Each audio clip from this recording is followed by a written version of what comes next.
Hello la team, comment ça va? Comment ça va, Ça Capel? va, ça va. Malheureusement, nous lançons cette émission en même temps que la finale de Counter-Strike 2 Vitality versus FaZe. J'en suis navré, étant moi-même grand spectateur. Et première map gagnée par FaZe, accessoirement sur Nuke, ils ont explosé Vitality.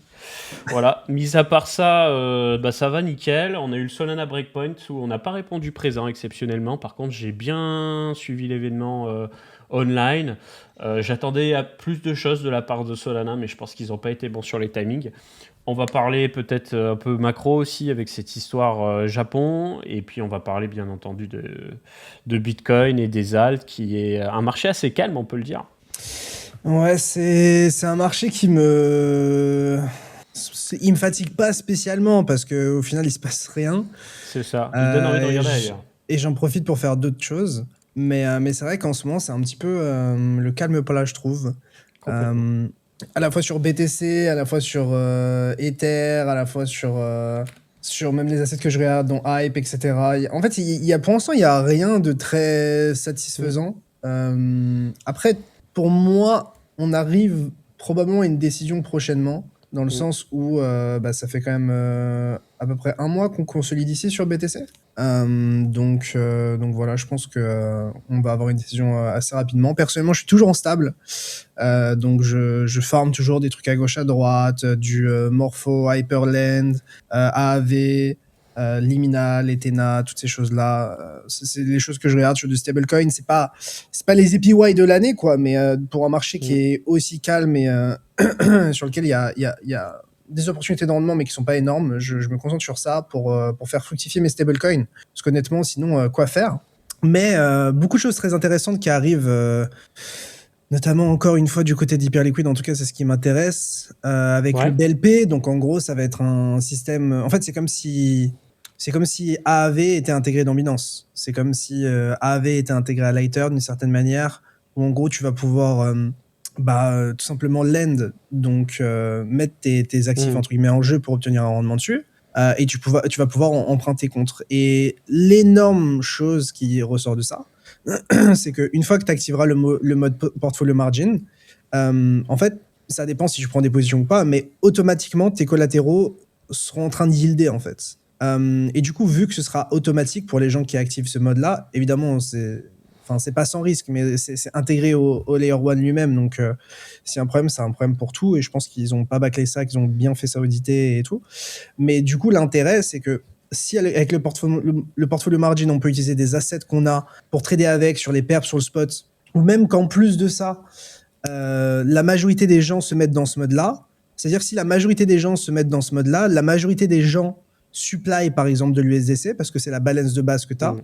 Et donc s'il y a énormément de gens qui supply, beaucoup plus que de gens qui borrow, et qu'il y a des gens qui borrow mais pas de manière excessive, en fait on risque d'avoir des APY et des rates qui sont assez intéressants parce qu'en fait, Ok, enfin ouais. qui sont assez intéressants, qui sont assez faibles et qui du coup permettrait de faire des boucles qui sont assez intéressantes enfin sur Hyperliquid, là où les taux étaient jusqu'à maintenant assez élevés sur le VM. En fait, si tout le monde lend par exemple de l'USDC par défaut avec ce mode-là, mais en fait, il va falloir qu'il y ait beaucoup de gens qui borrow pour que les taux de borrow augmentent en fait, et qu'ils augmentent aussi fortement que sur d'autres plateformes en fait. Donc ça, pour moi, c'est très intéressant parce que ça peut créer une flywheel assez impressionnante dans le sens où en fait, si tous les taux sont faibles ou qu'ils sont pas excessivement chers, moi, dans tous les cas, je m'attends à ce qu'ils soient significativement moins élevés que sur l'HyperVM. En fait, il y a tellement de capital qui va être disponible et intéressé pour boucler que c'est du jamais vu. Parce en fait, la question que je me pose, c'est est-ce que ça va permettre d'avoir des taux sur les essais qui sont encore plus faibles? Et s'ils sont pas plus faibles, c'est-à-dire que ça va créer une activité économique de ouf sur Hyperliquid, quoi. Et donc, ça pourrait devenir le hub à la fois sur le trading, spot et dérivé, ce qui est assez ouf, mais ça pourrait devenir aussi assez big pour les loopers et les DeFi des gens, etc., parce que tu auras un J'aurais deux solde questions unifié. pour toi Et ça à ce va permettre sujet. aussi à des gros acteurs, je pense, d'arriver plus facilement, parce que avec le portfolio margin qui se rajoute par-dessus le BLP, enfin, les deux fonctionnent ensemble, en fait, tu vas pouvoir ne pas avoir de prix de liquidation.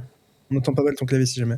Mais du coup, Ouais, ce que ça ok. veut dire, c'est que, genre, par exemple, si j'ai du Bitcoin, ok, sur Hyperliquid, je vais pouvoir le lend d'une certaine manière, et je vais pouvoir emprunter contre ça de l'USDC. Mais du coup, je vais pouvoir shorter, par exemple, avec ces USDC-là. Et en fait, en gros, si en shortant, par exemple, si je short un BTC et que en spot j'ai un BTC, parce que ça veut dire, c'est que je ne vais même plus avoir de prix de liquidation, en fait.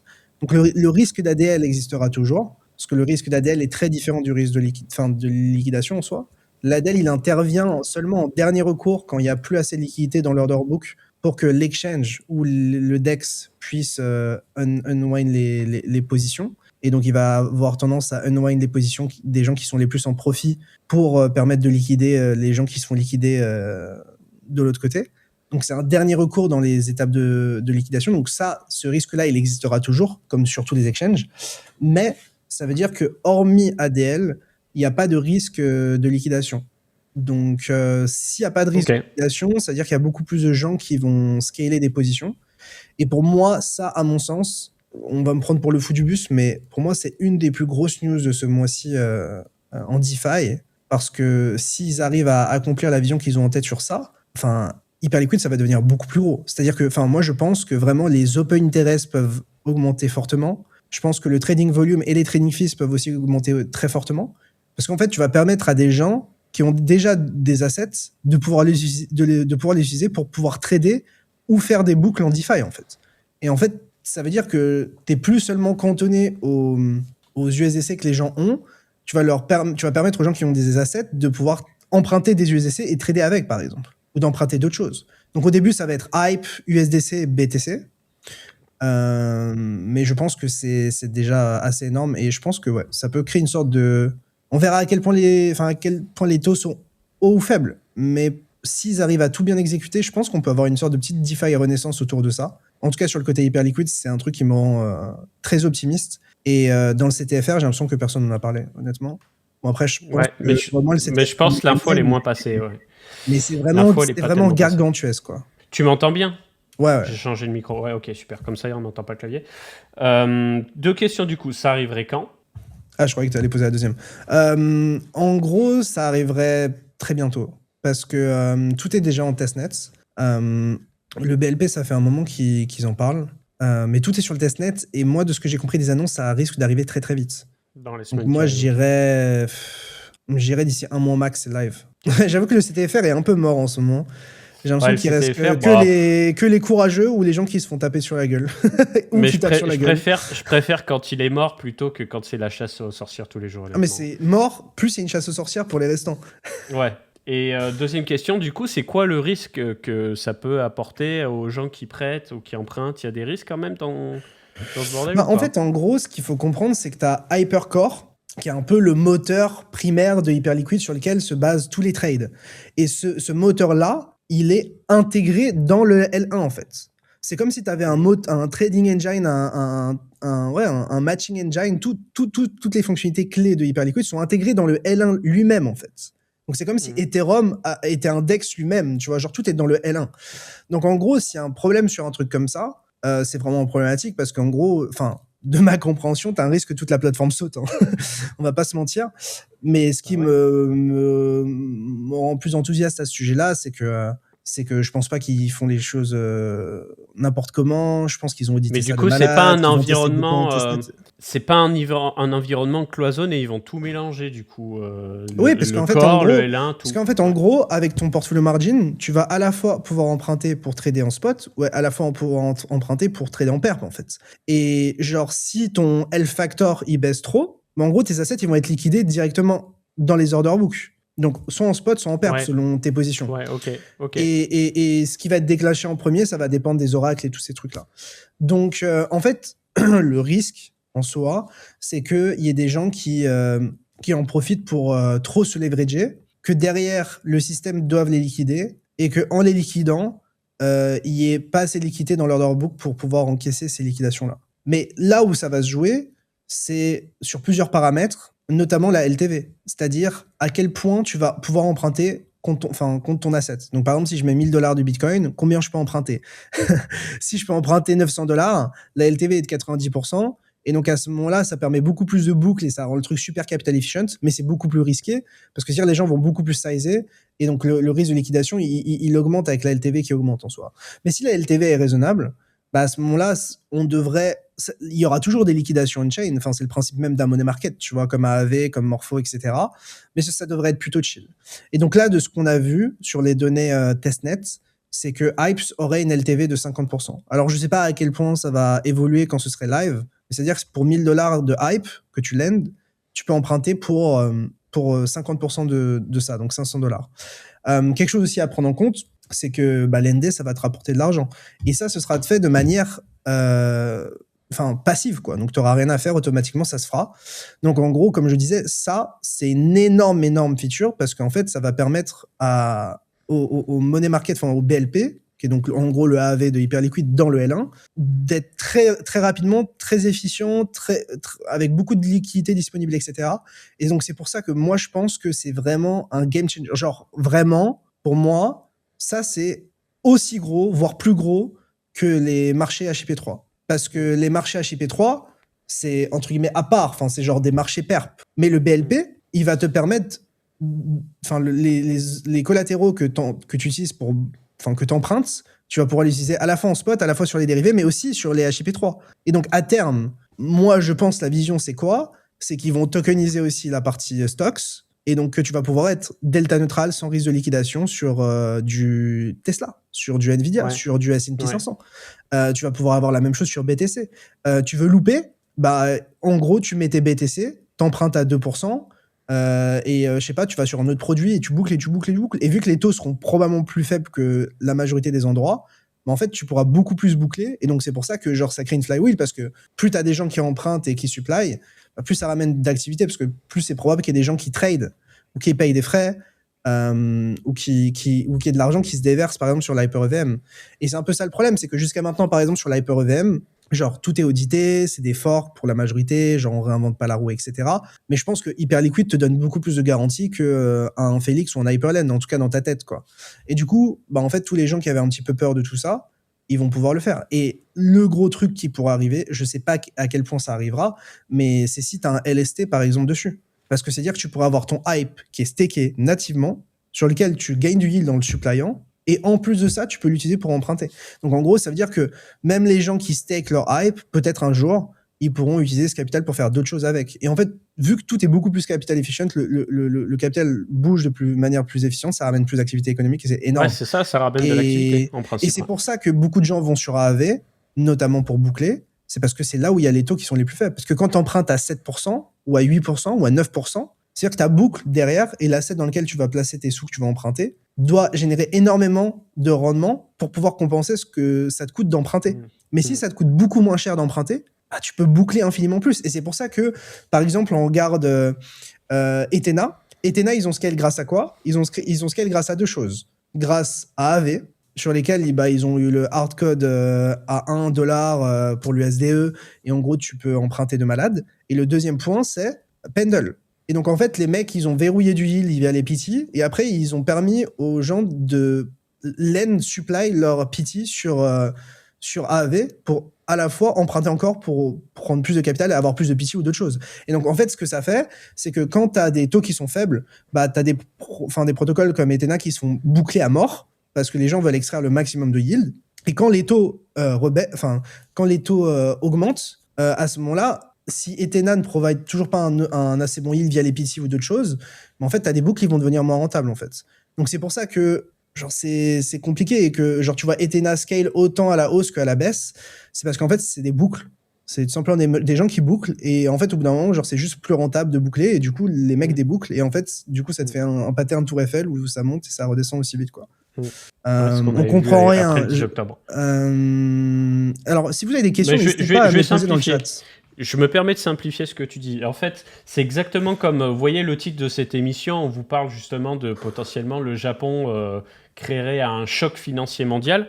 C'est très simple. Imaginons Picsou, il peut me prêter $1000, mais il me dit, frérot, je te prête $1000, mais tu me rends 1020. Donc il prend 2% de com. Et moi, potentiellement, avec ces $1000, je vais peut-être pouvoir faire $1040 d'un autre côté. Donc je vais pouvoir lui rendre ses 20 qu'il m'a demandé, et je vais pouvoir prendre la différence de 20. Et donc cette idée de boucle, c'est très vulgairement dit, mais en gros c'est ça, c'est d'essayer de choper de l'argent à bas prix d'un côté pour générer un rendement bien meilleur de l'autre en prenant en considération le risque, parce que c'est jamais gratuit, hein, il y a toujours un risque, pour essayer de se dégager une marge comme ça. Et Et c'est c'est la ça. même chose justement sur cette fameuse histoire de carry trade japonais, c'est que là on est dans une situation mondiale où toutes les banques centrales, elles ont monté leur taux, donc ça veut dire qu'emprunter de l'argent devient de plus en plus cher. Exemple, vous voulez emprunter de l'argent pour acheter une maison, voilà. Et ben, il y a eu une période où vous pourriez acheter une maison et payer un tout petit pourcentage chaque mois. Et il y a une période comme en ce moment où le fait d'emprunter pour acheter une maison, vous devez payer un pourcentage beaucoup plus gros. Et c'est pour ça qu'en fonction du pourcentage que vous devez payer, bah, vous allez prendre la décision d'acheter une maison ou de ne pas acheter une maison. Mais il y a des spéculateurs, eux, ce qu'ils font, c'est qu'ils se disent, OK, s'il y a un pays comme le Japon qui me propose un taux qui est hyper bas, bah, moi je vais emprunter au Japon. Et après, je vais faire joujou avec cet argent japonais sur d'autres marchés, comme des marchés américains, etc. Le truc, c'est qu'à un moment donné, bah, il faut rendre l'argent. Donc, il faut avoir une connaissance de la situation économique mondiale, parce que si tu vois le truc arriver, bon bah tu paies ta dette, tu dis c'est bon j'arrête. Mais si le truc il arrive d'un coup et tu l'as pas vu venir, potentiellement tu as une dette qui te revient à la gueule. Et si tu as de la dette, bah tu dois la rembourser. Donc tu dois dans la panique vendre des choses qui t'appartiennent, comme de l'immobilier, des actions, des crypto-monnaies, etc. Donc on part du principe qu'historiquement, quand tu as ce genre de situation où tu as les taux qui remontent, au Japon, bah, il y a plein de gens qui disent ouh là là, il faut pas aller sur les actifs risqués type Bitcoin. Je te laisse enchaîner, Léo. Ouais. En fait, ce que je veux faire comprendre aux gens, c'est que les taux que vous voyez, par exemple sur AAV, ils dépendent de plusieurs choses, mais ils dépendent notamment de combien est supply et combien borrow. Donc là, on voit qu'il y a 4,53 milliards qui sont supply sur l'USDC sur Ethereum, et il y a 3,62 milliards qui sont empruntés. Mais plus il y a de gens qui empruntent, plus le taux d'emprunt augmente. Et en fait, c'est ce qu'on voit ici. C'est-à-dire que l'utilisation rate, c'est genre de ma compréhension, c'est combien la somme des borrows représente par rapport à ce qui est supply.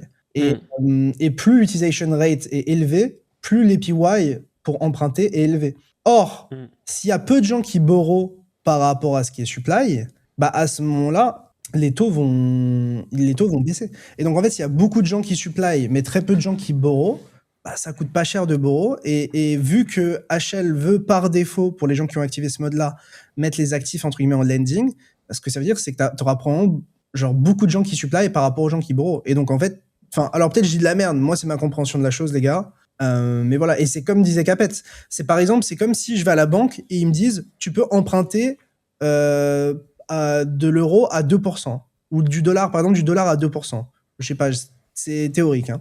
Bah, j'y vais, j'emprunte à 2%. Sauf que les obligations américaines, je sais qu'elles me rapportent 3,5 ou 4. Donc j'achète des obligations américaines, et après je vais avoir ma banque, et après je leur ai dit, est-ce que vous pouvez utiliser mes obligations américaines comme collatéral pour que j'emprunte plus d'argent? Et là, je vais pouvoir emprunter plus d'argent et racheter des obligations américaines, etc. Jusqu'au moment où, bah, en fait, je pourrai plus boucler, ou que le taux sera si élevé, le taux d'emprunt sera si élevé par rapport à ce que les obligations américaines me rapportent, que je serai obligé de couper ces positions-là et de déboucler. Et donc, c'est ce qu'on expliquait avec Ethena. C'est si j'emprunte à 4% sur AAV, mais que j'ai du SUSDE qui me rapporte 8, bah, juste j'emprunte, et après le SUSDE, je peux le remettre comme collatéral sur AAV pour remprunter du stablecoin, pour racheter de l'SUSDE, pour le remettre en collatéral, et en fait, tu boucles comme ça, en fait. Et voilà, et t'étends ta marge, et après, bah, faut pas se faire liquider, parce que le but, c'est de gagner de l'argent. Donc, si tu te fais liquider, tu rends l'argent. Voilà, c'est pour ça. Mais du coup, en gros, tout dépend des assets que tu vas utiliser, à quel point ils sont volatiles, et de ce que tu vas emprunter en échange. C'est-à-dire que si t'empruntes, enfin si tu prêtes je sais pas, de l'USDC et que t'empruntes, je sais pas, un autre truc, bah ton USDC, sa valeur, elle va pas bouger a priori. Enfin, il y a peu de risque de dépeg, ça devrait aller. Par contre, si tu supplies je sais pas, du hype, et que t'empruntes des USDC mais que le hype baisse, bah techniquement, genre ce que toi t'as mis sur la table vaut moins cher. Donc en gros, genre au bout d'un moment, si le hype il baisse trop, si tu vas être liquidé, et donc tu vas perdre le collatéral que tu auras mis, mais que tu auras gardé ce que tu as emprunté. Mais vu qu'il y a une pénalité, c'est pas intéressant économiquement la majorité du temps. Donc le risque, c'est qu'il y ait beaucoup de gens qui puissent prêter, emprunter sur des actifs qui soient très volatiles, et qu'au bout d'un moment, ça génère des liquidations. Mais plus la LTV est faible, bah, moins les gens peuvent mettre de levier sur ça, et donc moins il y a de risque de liquidation, parce que si tu as une LTV de 50%, il faut que Hype baisse de 50% pour te liquider.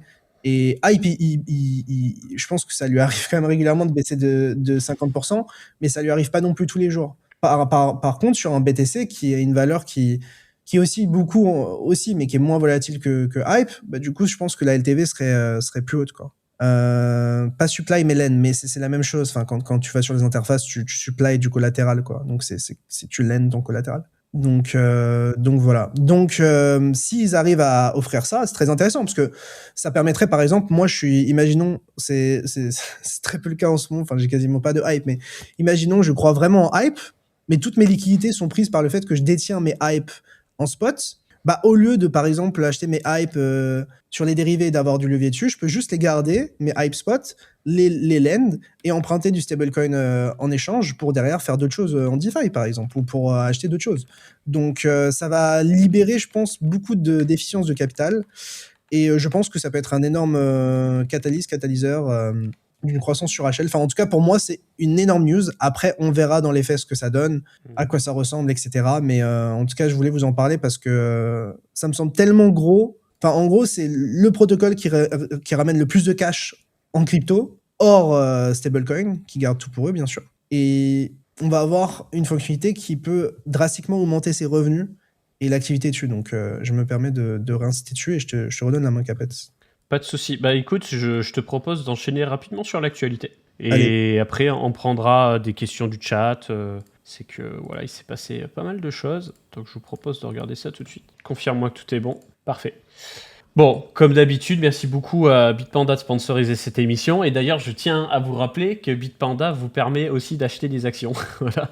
Comme en ce moment, c'est pas la joie sur les cryptos, bah, vous le savez, vous pouvez aussi acheter des actions américaines sur la plateforme Bitpanda, tout ça au même endroit. Vous avez également des métaux, si vous voulez vous exposer à l'or, à l'argent, des ETF, des matières premières. Mais voilà, et toujours sur cette narrative des actions, on a de temps en temps des articles dans l'académie de Coin Academy, où on vous propose des tutos, et en ce moment on a décidé de vous faire un petit peu plus de tutos sur les grosses actions. On va pas vous mettre des tutos pour toutes les actions, mais à chaque fois, voilà, par exemple TSMC, AMD, on vous explique comment acheter les actions et on vous donne un petit peu plus d'informations sur l'action en question, comme par exemple TSMC sur les semi-conducteurs, AMD aussi sur les processeurs et les semi-conducteurs. Pourquoi AMD? Pourquoi le timing d'AMD? Bah écoutez, c'est très simple, en ce moment, comme d'habitude, tous les yeux sont rivés sur Nvidia. Et un concurrent très proche d'NVIDIA, c'est AMD. Alors, il n'y a pas le même savoir-faire, mais il y a quand même des grosses améliorations du côté d'AMD FSR Redstone. Alors, je vous la fais très rapide. C'est le moment tech. En fait, vous connaissez peut-être... Bon, vous connaissez l'intelligence artificielle, mais vous connaissez peut-être le terme upscaling, qui est en fait le fait de prendre une image et grâce à l'IA, de le rendre plus joli sur des photos ou sur des vidéos. Donc Nvidia, ils ont une technologie qui s'appelle Nvidia DLSS. Et pour ceux qui suivent un peu le gaming, vous savez que quand ils ont annoncé cette technologie-là, tout le monde se foutait de leur gueule ou se plaignait. Oh là là, vos cartes graphiques avec de l'IA, on s'en bat les couilles de l'IA. Nous, on veut des performances brutes, etc., etc. Qu'est-ce qui s'est passé? Nvidia a forcé sur l'IA, ils ont créé des cartes graphiques avec ce qu'on appelle des Tensor Core, donc c'est-à-dire directement des composants dédiés à l'intelligence artificielle, et en fait ils ont eu un lead sur l'intelligence artificielle qui fait qu'absolument tout le monde aujourd'hui fait de l'IA, Intel, AMD, Nvidia, mais Nvidia est largement devant. Et donc là, AMD a continuellement fait évoluer sa technologie FSR, qui est l'équivalent du Nvidia DLSS, donc pour upscaler une image, mais aussi pour multiplier la fluidité d'une image en ajoutant des fausses images entre les vraies pour avoir une fluidité perçue qui soit supérieure. Et en fait, très récemment, ils ont annoncé FSR Redstone, qui est en fait une nouvelle mise à jour où l'IA, elle est nettement meilleure. Donc pourquoi je vous parle de ça? Parce qu'en fait, même si actuellement l'aspect il est très gaming, cet aspect il peut aussi dériver sur la 3D, sur les films et pourquoi pas sur l'IA tout court. Aujourd'hui, Nvidia a un gros parc IA, tu as aussi Google qui avance avec ses TPU, donc c'est Cloud Tensor Processor Unit pour prendre des parts de marché à Nvidia. Moi, je ne serais pas étonné que AMD potentiellement prenne un petit peu de parts de marché sur le monde de l'IA aussi. Donc voilà, si jamais vous voulez surveiller l'action AMD, je ne vous dis pas de l'acheter, mais ça peut être intéressant puisque c'est quand même une belle boîte. Ils font les meilleurs processeurs gamers du marché actuellement. Ils ont pris beaucoup de parts de marché à Intel aussi sur les processeurs sur serveur. Ils ont racheté la boîte Xilinx. qui font ce qu'on appelle des FPGA, donc c'est des processeurs, on va dire, c'est des processeurs qui sont dédiés à des tâches très spécifiques, dont la cryptographie notamment. Hein. Ils ont fait un partenariat avec Wormhole Bridge pour pouvoir faire de la cryptographie. Donc ils se placent sur différents narratifs. Et même si l'action elle n'est pas aussi explosive que celle de Nvidia, la charte elle est quand même sexy sur AMD. Voilà, très très sexy. Donc voilà, encore une fois, je fais les choses correctement. Je vous dis, vous pouvez acheter des actions sur Bitpanda. Donc vous avez le lien en description et en commentaire épinglé. Et j'enchaîne sur les actualités du jour. Donc, pourquoi la hausse des taux au Japon pourrait secouer vos crypto-monnaies ? C'est ce dont on a parlé un petit peu plus tôt. En fait, ça fait très très très longtemps que le Japon n'a pas augmenté ses taux et donc que tout le monde vient emprunter de l'argent à bas coût au Japon pour faire joujou. Ça a eu tendance aussi, je pense, à participer à la dévaluation de la yen face aux autres monnaies. Et donc là, c'est pour le gouvernement japonais, je pense qu'ils vont commencer à augmenter leurs taux. Et historiquement, visiblement, quand il y a une augmentation des taux, Bitcoin a tendance à ne pas apprécier. Alors déjà, il faut savoir que potentiellement, l'information est peut-être déjà pricée. Hein. Là, les chutes qu'on a eues récemment, entre le 10 octobre et tout, c'est peut-être déjà pricé. Mais en tout cas, voilà, historiquement, quand il y a une augmentation des taux, BTC, il ne kiffe pas. Pourquoi ? Parce qu'en fait, généralement, les actifs à risque, on s'en débarrasse, quoi, tout simplement. Donc, il y a une possibilité que l'information fasse encore un peu grincer des dents. Je pense même qu'on est déjà en train de presser l'information, hein, finalement. Donc faites attention à ça. De toute façon, vous voyez bien qu'en ce moment, les cryptos, c'est pas la folie. Il y a des périodes comme ça. On le voit en termes d'audimat, l'audimat, il est plus bas. Mais sachez que c'est pas la première fois. Voilà. Hein. Après le top de fin 2017, début 2018, on a vu le marché des crypto-monnaies s'évaporer sur Twitter. On est passé d'un Twitter où tout le monde était chaud patate à un Twitter où il restait que les derniers guerriers. Ça a été pareil en 2022-2023. Les gens ils ont commencé à se désintéresser. En ce moment, on est dans une période de désintérêt. Donc je ne sais pas combien de temps ça va durer, je ne sais pas à quel point ça va avoir d'impact sur le prix, à quel point ça peut potentiellement baisser, mais en tout cas, ça offre aussi des opportunités pour ceux qui souhaitent se placer. Je pense naturellement à Bitcoin dans un premier temps, et après pour le reste, on verra. Ensuite, guerre civile chez AAV. Alors, je ne vais pas vous mentir, je n'ai pas poncé le drama, simplement pour faire très court, vous avez dans le cas de AAV, eh bien, le jeton, d'une part, une plateforme avec une interface, une marque, etc., qui a été développée par une entreprise privée qui s'appelle AAV Labs, et ensuite des initiatives communautaires via la DAO, comme par exemple l'AAV Chan Initiative, qui est dirigée par Mark Zeller. Et donc en fait, ce qui s'est passé, c'est que apparemment, eh bien, tu as un agrégateur de swap, enfin c'est pas vraiment un agrégateur de swap, mais bon, si, tu as Paraswap qui a été remplacé par CoSwap sur la plateforme AAV, et le truc, c'est que en remplaçant ça, eh bien, les sous générés, visiblement, ne partent pas dans les caisses de la DAO, ils partiraient dans les caisses de AAV Labs. Les gens, ils n'ont pas trop kiffé parce qu'au lieu de passer par un vote de gouvernance et tout, ça s'est passé en soum-soum, il y a un manque à gagner pour la DAO et ça envoie un message qui est « Ok, donc il faut gagner de l'argent, il n'y a pas de souci. » Mais on commence comme ça, et puis on commence par le doigt, et puis on nous prend le bras. C'est quoi la prochaine étape ? Est-ce que pour la mise à jour AAVV4, en fait, ils vont pas juste faire une mise à jour avec quelques trucs cosmétiques pour la communauté, et puis tous les trucs lucratifs, ça partirait dans les caisses de AAV Labs, et donc une entreprise privée. En fait, tout est sujet à spéculation. Donc, je vous fais un résumé qui est assez court, mais l'idée, c'est ça. Mark Zeller, du coup, le français qui représente la DAO, il est monté au créneau. Et d'un autre côté, eh bien, le cofondateur d'AAV, Stani, lui se défend en disant « Bon, voilà, ça fait 8 ans qu'on développe AAV. À l'époque, déjà, les frais qui étaient collectés par le biais de Paraswap, c'était un cadeau pour la DAO. On n'était pas obligé de la faire, on l'a fait. Voilà, Bon, il fait une réponse un petit peu politique, quoi. Et du coup, tu as la communauté qui side plutôt du côté de Mark Zeller et de la DAO, forcément, parce que si tu as un manque de revenus du côté de la DAO, c'est un manque de revenus pour la communauté, ça perd un peu de son intérêt aussi de détenir AAV, qui est principalement un jeton de gouvernance, et donc les gens, ça les inquiète.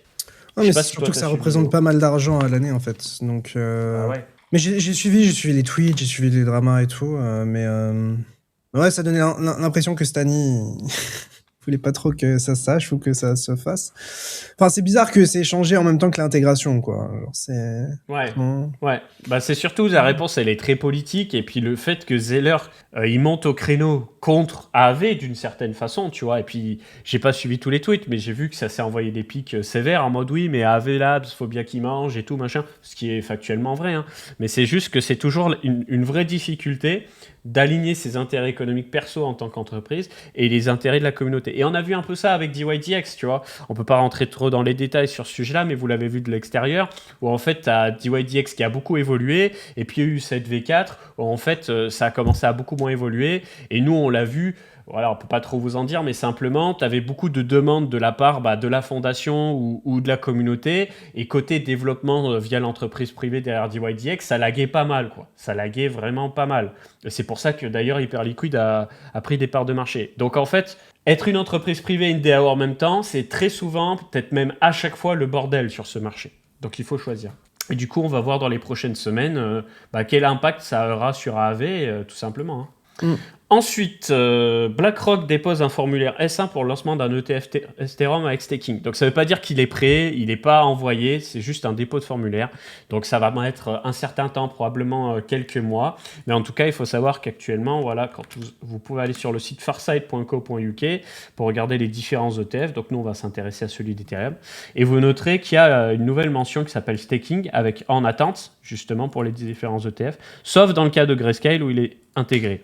Et donc, vous voyez, l'ETF ETHA, ce sera un ETF sans staking, du coup, pour BlackRock. Et là, ils vont lancer un nouveau produit, s'il est validé, dans les prochains mois, qui s'appellera ETHB, qui sera en fait ce même ETF, mais en plus, qui profite du rendement du staking d'Ethereum. Donc, c'est un ETF++, qui aura sûrement un petit peu plus d'intérêt. Puis, c'est un narratif qui peut intéresser aussi des institutionnels. Le fait de pouvoir croquer le yield, c'est toujours ça de prix. Après, du coup, ça veut dire que BlackRock récupérait beaucoup d'Ether qui sont stakés, et du coup... avoir comment ça impacte, parce que vu que bah oui, c'est ça, c'est que s'ils ont voilà les hype voilà les Ethers qui sont stakés, ils peuvent avoir un vrai poids dans la gouvernance, je suppose. Après, je pense pas que c'est leur rôle, et je pense pas qu'ils veulent le faire, et je pense pas que les investisseurs ils apprécieraient que BlackRock se positionne comme ça, mais en tout cas c'est El Famoso menace, quoi. BlackRock is BlackRock, hein, ça devient un gros acteur actionnaire. C'est toujours la même chose. On n'a pas d'ETF avec l'Ether staké, tout le monde le veut, et puis quand on se rapproche de l'avoir, les gens ils vont dire attention, c'est dangereux. Donc c'est assez bien résumé. C'est ça. Mais en tout cas, voilà. Ce n'est pas la suite logique. Je pense que si. Je pense que si, de toute façon. Ensuite, Pit Reserve. Alors ça, on avait eu l'occasion de vous en parler dans une émission sponsorisée à l'époque, mais je vous en parle aujourd'hui dans une émission qui est non sponsorisée. Pit, du coup, met à jour sa stratégie. L'idée, c'est quoi ? C'est d'aller beaucoup plus loin que le marché des cryptos. C'est vraiment rentrer dans le marché de la fourniture de données, puisque Pit, c'est quoi ? Pit Network, c'est un oracle qui collecte des données de toutes sortes, que ce soit des données autour des cryptos, mais pas que, hein, ça peut être des actifs financiers, real world assets, etc. Et donc, ils ont vu que le marché de la vente de données était très fragmenté, avec des fois des coûts qui sont énormes, donc ils ont dit, il y a un marché à prendre. Je vous la fais très court. Ils considèrent que le marché justement de la donnée, dans ce cas précis, est de l'ordre de 50 milliards de dollars par an. Et eux, ils aimeraient bien en récupérer ne serait-ce qu'1%, c'est-à-dire 500 millions pour eux. Leur plan, du coup, c'est de dire un tiers de la trésorerie accumulée sera systématiquement utilisé pour une pression d'achat. Donc, ils nous parlent clairement de buyback de Pit. Et donc, s'ils arrivent à cette... moi, j'ai un peu de doute qu'on arrive à faire autant de revenus, mais s'ils arrivent à faire 500 millions à l'année et qu'ils font un tiers de buyback sur ces 500 millions, ça fait plus de 160 et quelques millions de dollars à l'année de buyback. Donc là, le pitch changerait totalement de dimension. Oui, bon. Malheureusement, je pense que... Doucement sur les chiffres. Voilà, je leur souhaite. Là, ils ont dit ils ont atteint les 1 million d'annualized revenus. Alors, PIS ouais. Pro. Ouais, sur le genre, premier... Même moi, je sais pas c'est quoi le revenu mois. annualisé de PIS, mais je crois que c'est pas énorme. Si Aucune idée. Je Pif, pense, Network. je pense pas des masses. De toute façon, oui, c'est Peace Pro leur offre qui leur fait du fric parce que c'est pas les gens qui utilisent le PIT qui font du fric. Donc Peace Pro, c'est voilà, c'est une option pour les acteurs du marché crypto pour avoir accès à des données, bah, justement sur des DEX, sur des exchanges centralisés, etc., etc. Donc c'est un acteur important, il faut le dire. Hein. PIT est un acteur très important de l'écosystème, comme Chainlink. Maintenant, de là à dire qu'ils arriveront à brasser 500 millions à l'année, calme. Je leur souhaite, hein, mais calme. Bah, Mais en c'est tout juste cas, voilà. que. Enfin, les fees, moi, de ce que je vois, elles sont vraiment faibles. Sur DeFi Lama, j'ai des fees annualisées, mais c'est super faible, donc c'est compliqué de dire. Et puis les revenus, ils sont pas report non plus, quoi. Ils sont sur Solana. Donc, Alors, ils sont leur propre chaîne et ils sont multi-chain maintenant. À la base, ils ont commencé sur Solana, mais aujourd'hui, ils sont multi-chain. Et ouais, ils ont bien besoin du buyback parce que pour le moment, la gueule du pit fait un peu peur. Mais bon, c'est un altcoin. Hein. C'est un altcoin comme un autre. Ensuite, bah, ça, je voulais absolument vous en parler. c'est comme acheter du Link, un peu, non? Ouais, bah, le truc, c'est que Link, il a au moins ce côté first mover, il est dans le top 100. Pete, c'est arrivé quand même beaucoup plus tard, donc il y a moins de hype. Donc, Fogo remplace sa prévente par un airdrop, faute d'acheteurs, pas place au cadeau. Alors ça, je voulais absolument vous en parler. J'ai eu l'occasion de vous en parler sur Twitter. Fogo, c'est quoi, déjà? Fogo, c'est quoi? C'est un fork de Solana.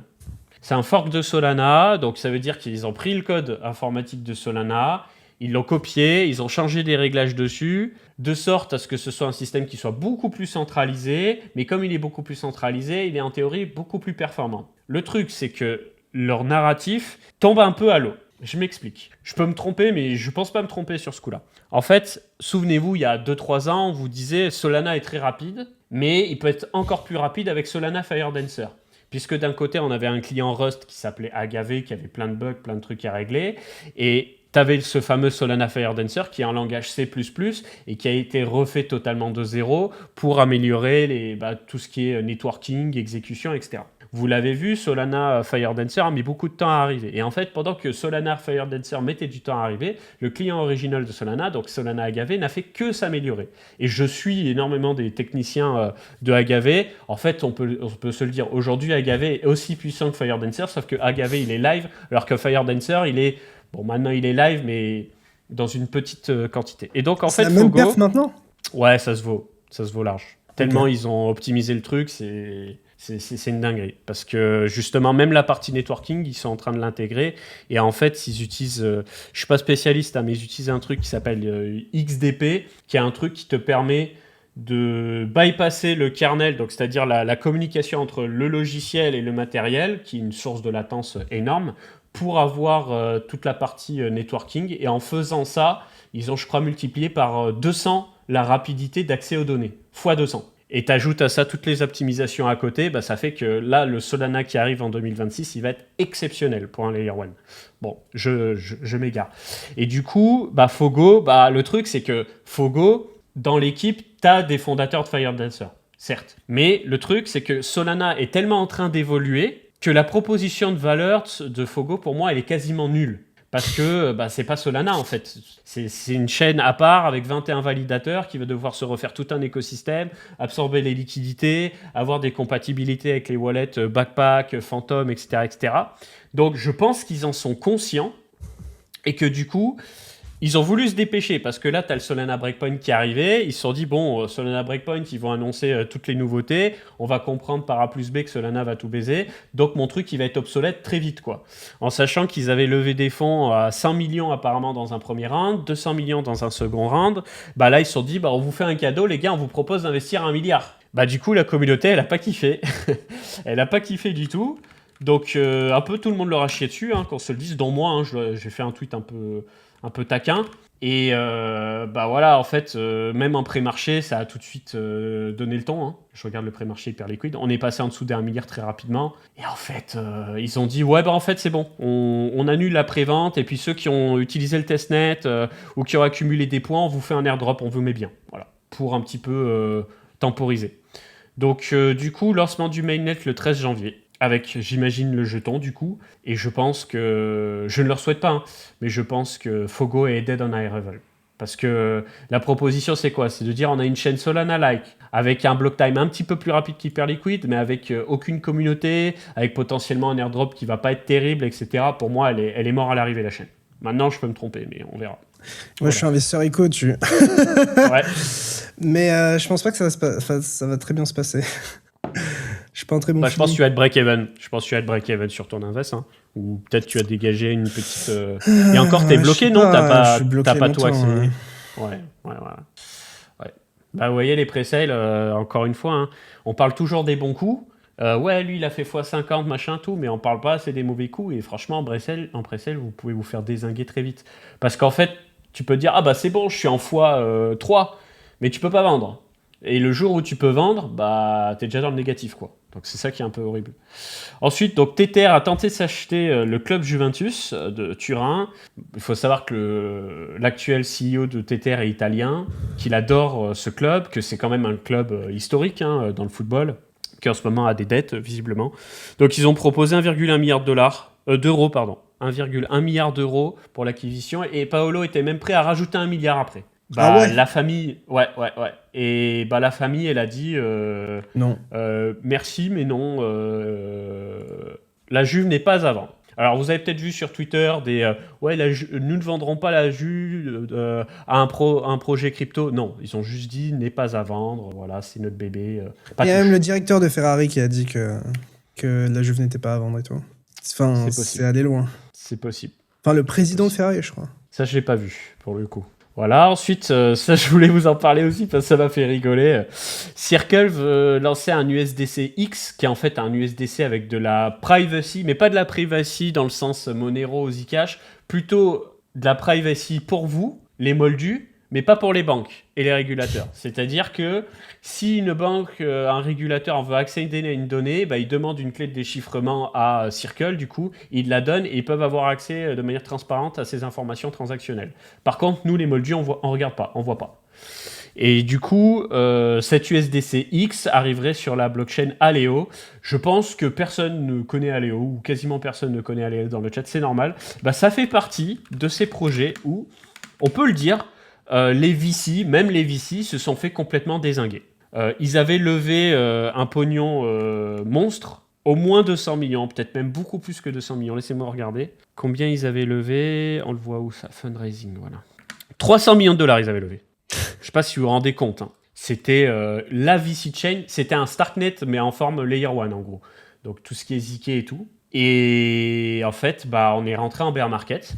Souvenez-vous, parce que vous voyez, les rentes de levée, bah, c'est quoi? C'est début de bear market, hein, où tout le monde était chaud patate, la privacy, les ZK, ZK is the endgame, souvenez-vous. Et en fait, tout le monde s'est fait enculer. Et du coup, bah, quand le jeton est sorti, bah, en fait, il n'y avait jamais de bon timing pour le sortir. Bah, c'est parti en cacahuète, quoi. Il est sorti à 6 $, on est actuellement à 11 centimes. Voilà. Donc ceux qui sont rentrés à 2 milliards de FBV, la capitalisation bah, Enfin, le bouton on est à capitalisation 200 du millions. graphe. Du graphe. Ok. Ouais. Voilà. Terrifiant. Tout le monde s'est fait dézinguer. Tout le monde s'est fait dézinguer parce qu'en fait, bah, déjà, l'expérience utilisateur de la chaîne, elle est horrible. Parce que c'est pas de l'EVM, c'est encore un truc à part, designé pour la ZK et tout. Mais en vrai, cette année, Et ça n'a jamais marché. Cette année, ce cycle-là, je ne sais pas comment les VC font pour être en profit, moi. Bah, pour moi, ils s'assoient tous sur des énormes pertes. Je ne vois pas... Ouais, il y en a beaucoup qui sont en perte, je pense. Hein. Ouais. Non, mais pour moi, c'est pas beaucoup, c'est genre la totalité quasiment. Qu'est-ce qui a performé sur ce cycle? Et qui est un nouveau coin Bitcoin. Et qui est encore là. Bah, ceux qui ont réussi à rentrer très early ceux qui sont rentrés très early sur Sui Aptos, je pense qu'ils mangent, tu vois. Sur Sui, par exemple, ce genre de choses. Donc, ouais, mais ils ont investi il y a probablement 5 ans. Ouais, tout à fait. Tout à fait. Ou Celestia, ceux qui sont rentrés à 1 ou 10 centimes, bah, ils sont toujours bien. Non, mais ça, c'est une minorité des gens. Mais c'est mais en plus, c'est pas des gros capitaux. Ils se sont pas sortis des quichetas énormes dans cette affaire. Donc oui, il y a beaucoup de pertes, c'est sûr et certain. Ah, mais c'est en vrai, au-delà du fait que il y a plein de shitcoins et que les VC se cassent la gueule et tout, en vrai, c'est un peu inquiétant pour l'écosystème dans le sens où si les VC ne font que perdre, bon, en tout cas, après, de toute façon, c'est toujours la même chose. Les VC, ils font genre un énorme gain sur 50 investissements ou 100 investissements. 3, 4, 5, 6 bons gains, enfin gains moyens, et après beaucoup du reste est en perte. Mais ils jouent sur des méga gains, et je pense que c'est notamment Solana et d'autres qui ont mis extrêmement bien. Ouais. Mais au-delà de ça, c'est compliqué. Et sur ce cycle-là, je pense que c'est d'autant plus compliqué. Donc, comment vont faire ces VC-là pour durer dans le temps? est-ce qu'ils vont réussir à continuer de financer l'écosystème si genre tout va aussi mal et tout? Parce que du coup, ça pose vraiment une question de comment l'écosystème va se financer si tout va à zéro. Enfin, on Bah, en s'entend, fait, tu la vois ce que je veux dire, réalité, mais c'est que déjà, faut qu'ils arrêtent les valorisations à 100, 200, 300 millions pour payer 4 ou 5 développeurs qui forquent du code Uniswap ou AAV ou Solana, tu vois. C'est tout. C'est qu'en fait, ça a été la ruée vers l'or, vas-y, je te forque ton truc, parce qu'en termes d'innovation, franchement, t'en as pas 10 milliards des trucs qui innovent, en réalité. T'en as pas des milliards. Mais Donc, les VC, ils la peuvent fête pas est se finie. hedge en perp. Enfin, c'est très compliqué en vrai, parce que enfin, c'est ultra risqué d'être sur un asset qui est très peu liquide et d'avoir une grosse taille de position et de pouvoir te faire short squeeze et que les données elles puissent être visibles par des exchanges centralisés ou même décentralisés, que des gens en tirent avantage ou essayent de te niquer de cette manière. Enfin, tu peux perdre plus à vouloir te couvrir que, enfin, tu vois ce que je veux dire, qu'en Ouais, gagnant tout à vraiment en fait. couvrant Bah, et du surtout que tu coup, dois garder du capital longtemps. Enfin, c'est très compliqué. Donc, moi, de ma compréhension, ce qu'ils font, c'est à la limite, c'est des OTC deals ou quand il y a une nouvelle levée, au lieu de lever du nouveau capital, les projets, ils peuvent directement dire, bah, ce nouveau projet peut racheter à temps. Enfin, ce nouveau VC peut acheter à temps ce que le VC d'avant avait acheté ou investi. Enfin bref, je pense qu'il y a plein de trucs comme ça, mais sinon c'est très compliqué de se hedger en fait. Et moi je pensais l'inverse. Hein. Moi je pensais honnêtement qu'ils pouvaient davantage mais enfin, factuellement quand tu commences à avoir de la size et sur des assets illiquides, tu te rends compte que c'est tellement dangereux. bah, de toute façon, là, on a vu l'évolution des choses. On est passé d'un monde où tu avais que des Layer 1 partout, à un monde où on a vu vraiment que de la DeFi partout. Puis plus récemment, donc tu as toujours énormément de DeFi, hein, qu'on se le dise, hein, sous toutes les formes, mais quand on va en conférence, on voit que des exchanges, des exchanges, des exchanges, des exchanges, des exchanges. Et donc en fait, il va y avoir une épuration. Il y a plein de boîtes qui vont mettre la clé sous la porte. Et à un moment donné, bah, peut-être qu'on sera moins noyé par le bris et la démultiplication des tokens, même si j'y crois malheureusement peu, parce que c'est tellement facile de créer un token. Mais disons que le retail sera moins dupe. Et du coup, peut-être qu'on pourra enfin se concentrer sur des trucs un peu plus intéressants. Mais j'attends de voir. Compliqué. Ouais, en l'état compliqué, comme tu dis. Et du coup, bon, bah, cerise sur le gâteau, Do Kwon, créateur de Terra Luna et de stablecoin UST, a pris 15 ans, en sachant que la recommandation était de 12. Le, le juge qui s'est occupé de lui s'est dit: ah, c'est recommandé 12, je vais y mettre 15, au moins ça envoie un message à tout le monde. Et le message, il est très clair, c'est pas parce que vous faites des cryptos que vous êtes intouchable. Voilà. Donc on a vu SBF en prison, Do Kwon en prison, le patron de Circle, Machine Key, je crois, c'est en prison. À l'époque, Marc Karpeles aussi de MT Gox. Ça commence à envoyer un peu de toll, là. Ça commence à envoyer un peu de toll. Maintenant, reste à savoir la limite entre le mensonge et le scam et jouer avec le scam. Parce qu'il y en a beaucoup qui mériteraient de se prendre au moins des grosses amendes, voire de la prison sur ce marché. Quand tu es proche de Trump, c'est quand même beaucoup plus simple de l'éviter. Ouais, et après pour moi, Do Kwon il savait ce qu'il faisait, parce que je crois qu'il avait déjà parlé Bien du sûr. design, à quel point c'était dangereux, etc. Enfin, Non, mais en tu vois, fait, le pourquoi il a téléphone. pris 15 ans? Mais en fait, c'est même pas. Il En fait, ce a... qui est effrayant, c'est qu'ils se soient fait enfoncer par d'autres. Et que ces autres-là, on saurait jamais à quel point ils ont pris cher. Parce que Alors, il est question de Alameda, FTX, mais je suppose qu'ils sont pas les oui, seuls. Et... d'accord, Non. d'accord. Non, mais il y a ça, mais il y a surtout le fait que quand ça n'allait pas, il mentait en disant que ça allait bien, tout en sortant du pognon en scred pour s'organiser un parachute doré avec faux passeport, etc., etc. Et c'est pour ça qu'il s'est fait dézinguer. Parce que ce soit tombé, bon, ça peut arriver. Il aurait pu prendre peut-être 1 ou 2 ans de prison, tu vois. Il est parti Mais en c'est le cavale, fait quoi. qu'il ait vraiment menti, quoi. Il a menti. Mais il est parti en cavale, surtout. Ouais, menti plus cabale. C'est Ouais. ça le truc. Voilà, donc après, pour faire un point rapide sur Hyperliquid, pas sur Hyperliquid, sur Monad, putain, le lapsus, je commence à me manger le cerveau, Léo, à force. On a Monad, du coup, qui a 2 milliards de FDV. On a. Tu Pourquoi j'ai cherches plus quoi? les pré-market? Je cherchais les C'est pré-market, pré-launch. mais c'est pas grave. Pré-launch. Ouais, j'ai eu un bug cerveau.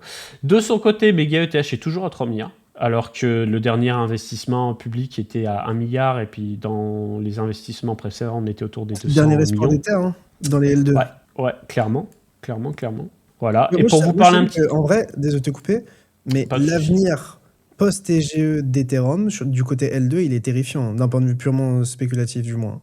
Il est horrible. Enfin, genre, en vrai, après MegaETH, il y a quoi? Il y a rien. Donc, en gros, c'est. Enfin, en vrai, les L2, ils fonctionnent et tout, quoi. Mais c'est juste qu'il y en a jusqu'à maintenant, il y en a eu très peu qui ont eu la. Enfin, ils sont quand même Il y a relativement que centralisés de Base. ce que je comprends avec les séquenceurs, Ouais. etc. Parce qu'à un moment, on parlait Ouais. totalement de ça et après, on a arrêté d'en parler. Ouais. Mais les Oui, non, mais de toute séquenceurs, ils façon, sont pas pour autant décentralisés, non? pour le moment, il n'y a que Starknet, à ma connaissance, qui a 3 séquenceurs, et c'est quand même la Starkware Foundation qui gère derrière, mais ça avance. Unichain, pas de nouvelles. Base, pas de nouvelles. Le reste, pas de nouvelles. Donc ouais, pas de décentralisation, des performances qui sont bien, des block time de 250 millisecondes ou 200 millisecondes, mais on est quand même à des années-lumière d'un hyperliquide, par exemple. Donc ouais, dernier espoir.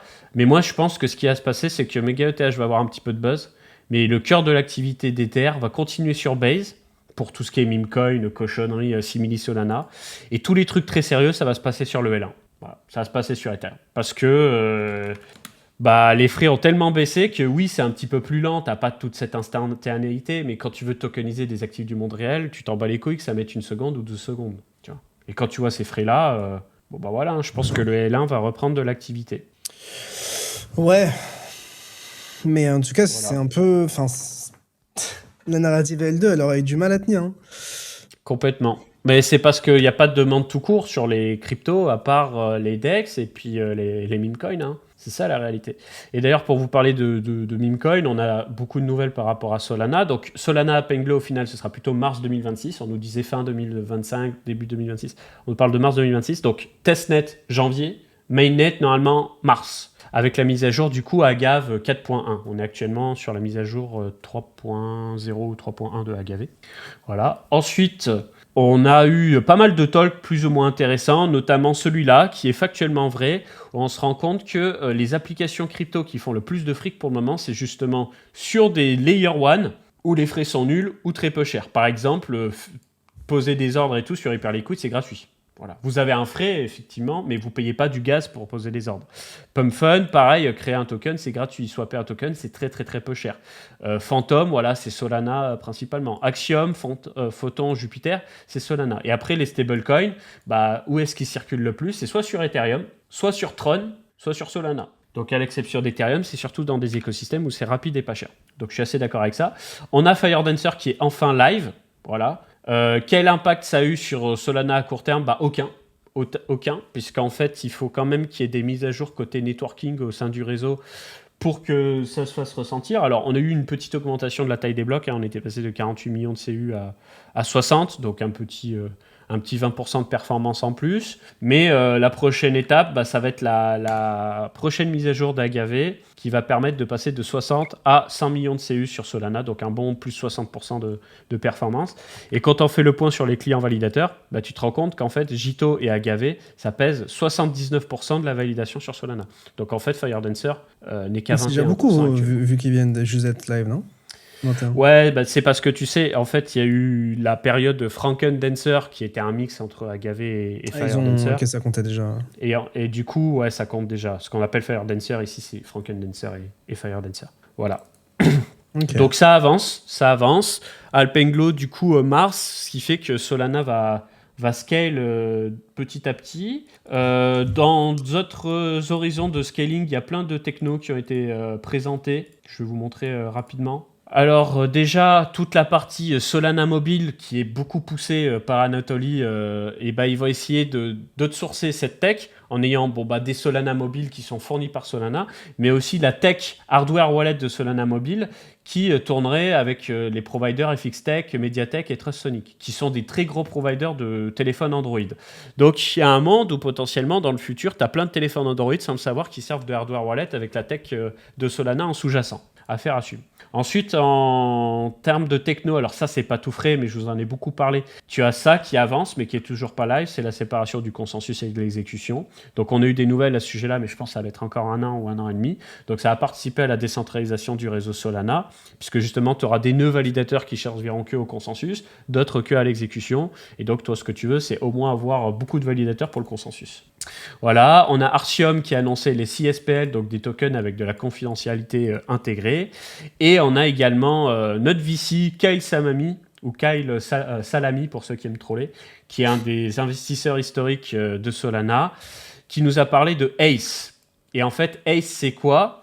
Eh bien, au lieu de dire, bon, bah, c'est les validateurs qui font la MEV, qui organisent les blocs, etc., eh bien là, c'est de construire un nouveau paradigme sur Solana, où en fait, une application peut décider comment sont priorisées les transactions au sein d'un même bloc. Comme par exemple, bah, si tu veux un perpdex prioriser, annuler un ordre, tu vois, ou prioriser une transaction pour les market makers qui vont payer un fee plus cher, ou ce genre de choses, et ben ça va être possible qu'une application puisse prioriser sans demander son avis du validateur. Bah, du coup, si, mais c'est juste que ce soit designé pour, parce que Solana a très bien compris qu'avec des produits comme Hyperliquid, s'ils ne proposent pas ça très vite, pour tout ce qui est trading à haute fréquence, ils sont morts. Voilà, donc je pense que ça va arriver en 2026. Et puis voilà, après on a eu d'autres petites news, principalement sur du DexPerp et de la tokenisation d'actifs. Hein. Voilà, on a le Max 7, tu sais, les 7 plus grosses entreprises tech américaines qui ont été tokenisées sur StockFi. Et donc, il est possible, via la plateforme Lore, d'investir directement sur on va dire, un ETF Max 7 on-chain. On a Figure qui a fait une demande pour pouvoir tokeniser des equity sur Solana nativement. Et on a Phoenix, qui était apparemment un très gros DEX spot, qui se lance dans les perps sur Solana. Ils ont fait un peu une annonce big à ce sujet-là. Et puis, j'en ai plus entendu parler. Et j'ai terminé. Ça a l'air de bien bouger quand même sur Solana. Ça fait plaisir. Bah ouais, de toute façon, au Breakpoint, t'as toujours des belles choses. C'est juste que. Qu'est-ce qui se passe après Breakpoint? Le vrai factuel, c'est que bah, Jitobam, c'est pas là, Alpenglow, c'est pas là, Firedancer, on nous a dit pendant X années, on va monter à X milliards de transactions par seconde, on n'y est pas du tout. Et du coup, bah, la vraie activité économique hors Memecoin, elle s'est faite sur Lighter et sur Hyperliquid, quoi. Sur des endroits qui sont beaucoup plus basse latence et beaucoup plus designés pour du trading haute fréquence. Clairement. Non, mais en tout cas, ça bouge dans le bon sens pour Solana. Après, bon... Ce qui est terrifiant, c'est toujours la même chose, c'est le token, quoi. Et le token, j'ai du mal à le voir se relever tout de suite. Bah là, il fait la gueule, hein. Ouais, carrément. Ouais, clairement. Même sur BTC et tout en ce moment, là, c'est un petit peu rude. Mais... je sais pas. Mais voilà, ceux qui nous écoutent sur YouTube ou sur Twitch, n'hésitez pas à vous abonner. Si vous êtes sur YouTube, vous avez le lien de la chaîne Twitch de Picsou et la mienne pour suivre les émissions tous les dimanches ou les lundis de temps en temps. Qu'est-ce qu'on fait? On parle du marché, on répond à la communauté, on fait les deux en même temps. On peut faire les deux en même temps. On peut prendre des questions dans le chat. En vrai, je suis chaud. Ouais. Parce que la dernière fois, on avait fait ça et c'était vraiment cool. Parce qu'en fait, vous voyez des actus qu'on voit pas. Et il y a peut-être des sujets qu'on a oubliés. Vous aimeriez bien qu'on en parle. J'ai vu qu'il y avait aussi Aina qui était live. Je crois que vous en avez parlé un petit peu. Parlé la semaine dernière, oui. Aina qui est live. Putain, mais l'URL, c'est un enfer. Aina. Ah ouais? Ah, je te jure. Attends. En fait, j'aimerais bien vous montrer, mais il faut que je me connecte et je vous donne ça. Par contre, ce que je peux faire, c'est... je peux vous donner un lien pour y accéder, si jamais ça vous intéresse. Un lien référal, je le préviens, etc. Je vous mets le lien dans le chat. Ça vous permet de... Putain, c'est pas le bon lien. Je le mettrai dans la description. Ouais, c'est ça le lien, voilà. Je vous mets le lien dans le chat. Pour ceux que ça intéresse, en gros, il y a Ethena qui a lancé son propre DEX par-dessus Hyperliquid. Je vais essayer de vous partager l'écran pour que vous puissiez voir un petit peu les annonces. Mais globalement, comme je vous l'expliquais, maintenant, on peut avoir des gens qui tout simplement créent des marchés, qui lancent des marchés sur Hyperliquid de manière indépendante. Et ça peut être à la fois des stocks, ça peut être, je sais pas, des collectibles, style des cartes, ça peut être des skins CSGO, ça peut être n'importe quoi. Après, il faut voir s'il y a de l'utilité, ça peut être des boîtes pré-IPO, etc. Mais globalement, ce qu'on voit, c'est que tous les trucs un peu exotiques, ça marche pas parce qu'il n'y a pas la ligue, parce qu'il n'y a pas l'adoption et que c'est trop compliqué. On l'a vu même avec Ventures. Ventures, ils étaient très focus pré-IPO, je sais pas si tu te souviens de ça. Ils disaient tout à fait, trader c'était que ça, etc. Plein de boîtes non cotées. Et au final, ils sont déjà en train de bouger dans le sens où ils vont lister des stocks qui existent déjà. Le problème, c'est que t'as Unit, TradeXYZ qui ont déjà listé tout ça, que maintenant, il y a Felix aussi, et qu'en plus de ça, il y a Kinetic qui ont lancé le KM Hype et qui vont lancer leur marché aussi. Donc en fait, ils sont tous en train de se taper dessus et de lancer plus ou moins les mêmes choses. Mais avec Aina, c'est un petit peu différent, dans le sens où en fait, votre collatéral, qui est à savoir l'USDE avec lequel vous tradez sur Aina, il vous génère du rendement nativement sur HL. Et surtout qu'ils ont mis en place énormément de choses pour récompenser les gens qui tradent dessus. je crois même qu'ils garantissent un APY, c'est ça. User with qualifying long positions open for more than 1 hour are eligible to 12% APY on USDE. Donc en gros, ceux qui sont longues pendant plus d'une heure sur AINA, ils touchent 12% d'intérêt sur leur margine en USDE. Donc ça peut faire pas mal la différence, notamment pour compenser les fundings que tu payes en étant longue, par exemple. Donc à ce moment-là, tu prends le rendement qui t'assure à 12% au lieu de 6-7, je crois. Et à côté de ça, tu peux même peut-être prendre le funding s'il est négatif, mais au moins ça compense d'une certaine manière le funding. Le problème, c'est qu'actuellement, c'est assez illiquide et c'est très très nouveau. Donc je peux peut-être vous partager mon écran. Là, on voit ton écran. Ouais, mais je vais vous mettre un autre écran. Voilà, cet écran-là. J'ai une question, Léo. Pourquoi TradeYZ ou Aiena et tout, ils font des whitelists pour accéder comme ça et pas un accès public selon toi? C'est quoi la stratégie de faire ça? C'est la stratégie marketing du référal. C'est que en gros, les gens... En gros, pour qu'il y ait plein de gens qui viennent chez toi, tu payes des gens comme moi ou d'autres influenceurs, des créateurs de contenu, à faire la promotion de ta plateforme d'une certaine manière. Et genre souvent ce qui se passe, c'est qu'ils donnent des grosses commissions aux influenceurs, aux créateurs de contenu, etc. pour les gens qui utilisent leur code et qui trade derrière. Et donc d'habitude, souvent, genre on te donne 20, enfin sur HL c'est 10% des fees nativement que les gens payent, tu les reçois. Mais là, par exemple, sur des programmes comme Hyena, etc., c'est souvent plus cher. Donc en fait, souvent le sentiment de rareté, donc le fait d'avoir un accès qui est limité, Ouais. ça te motive beaucoup plus à utiliser le produit et à trouver un moyen d'y accéder, notamment avec des codes, que si c'est accessible de tous, en fait, la rareté, elle est pas là, et du coup, genre, ça fait un produit moins premium. Et surtout, l'autre point qui est assez important, c'est que, en fait, je pense qu'ils veulent juste posséder leur canaux de distribution. C'est-à-dire que leur objectif, ça a été de développer genre leur propre interface, etc. Là, je peux pas la vous montrer pour Aina parce que j'ai besoin de connecter des wallets et j'ai pas envie de connecter des wallets en stream. Mais globalement, c'est une interface qui est un peu différente où genre même ils ont créé ce qu'on appelle le HLPE. Donc en fait, sur Hyperliquid, tu as le HLP qui fournit de la liquidité un petit peu partout et qui backstop les liquidations, etc. Là, Ethena, ils ont créé leur propre HLP, mais pour leur marché à eux. Donc il y a aussi du rendement à choper sur ça, du rendement à choper sur la marge. Et puis en fait, comme vous voyez sur Aina, en fait vous pouvez y accéder depuis Hyperliquid normalement. Vous allez dans HIP3, vous sélectionnez Hina ici et vous pouvez voir tous les marchés, le volume et l'open interest. Donc pour l'instant c'est encore petit, c'est encore pas très liquide, etc. Mais je pense que ça va probablement s'améliorer dans le temps. Mais comme vous voyez par exemple sur BTC, là on a des mèches un peu vénères. Je sais pas à quel point on les retrouve sur BTC normalement. Tu vois, le graphique n'est pas exactement le même. Donc, tu n'as pas exactement la même liquidité, etc. Après, pour faire du carry trade, ça va être extrêmement intéressant. Et surtout, là où ça va être intéressant, c'est de faire du carry trade avec le portfolio margin, avec l'USDE. Parce qu'en fait, en gros, si tu as le portfolio margin et que le portfolio margin, il est applicable au marché HIP3, en fait, tu pourrais long BTC en spot, short BTC sur Aina avec du collatéral en USDE et ne pas avoir de prix de liquidation potentiellement. Donc en fait, tu gagnerais avec les funding rates, et tu gagnerais avec ta marge et c'est déjà pas mal. Et tu gagnerais l'APY qu'on te donne en supplyant du BTC par exemple. Enfin bref, et tout ça sans risque de liquidation. Donc sans prix de liquidation, à part si les assets sont décorrélés à un moment où que les marchés bougent beaucoup, non, c'est pas le cas. Donc ça crée des use cases qui sont assez intéressants. Mais voilà, pour les HIP3, vous pouvez juste voir tous les HIP3 ici, vous sélectionnez ceux qui vous intéressent. Donc Unit, TradeXYZ, Felix ici, Ventuals ici et Hyena. Hyena, du coup, c'est tout en marge USDE. Mais globalement, c'est peu liquide et pour l'instant, c'est plutôt un play qui se fait autour des funding rates, à mon sens. Ensuite, vous avez Ventuals, ça, c'est tout ce qui est plus genre pré-IPO, donc tout ce qui n'est pas coté en bourse, à part le Max 7 qu'ils ont lancé, mais pour l'instant, c'est tout petit, très peu de volume, pas d'open interest, et pour moi, ils vont avoir extrêmement du mal à avoir de l'attraction. Ensuite, tu as Felix qui a lancé des marchés comme le Gold, Coin, Tesla, Circle, etc. Mais tout ça, c'est des choses auxquelles on a déjà eu accès avec TradeXYZ, donc de Unit. Et là, vous voyez que c'est les marchés les plus liquides, parce que c'est là où il y a du volume, de l'open interest, vous aurez le monthly page, etc. Et en ce moment, sur HL, vous avez 90% de réduction de fees sur ces marchés-là. Vous le voyez par exemple ici, j'ai sélectionné.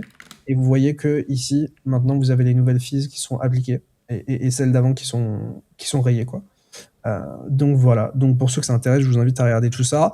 Moi, en ce moment, j'ai moins tradé les indices américains. J'ai pas trop tradé sur les HIP3. Je l'ai surtout fait au début.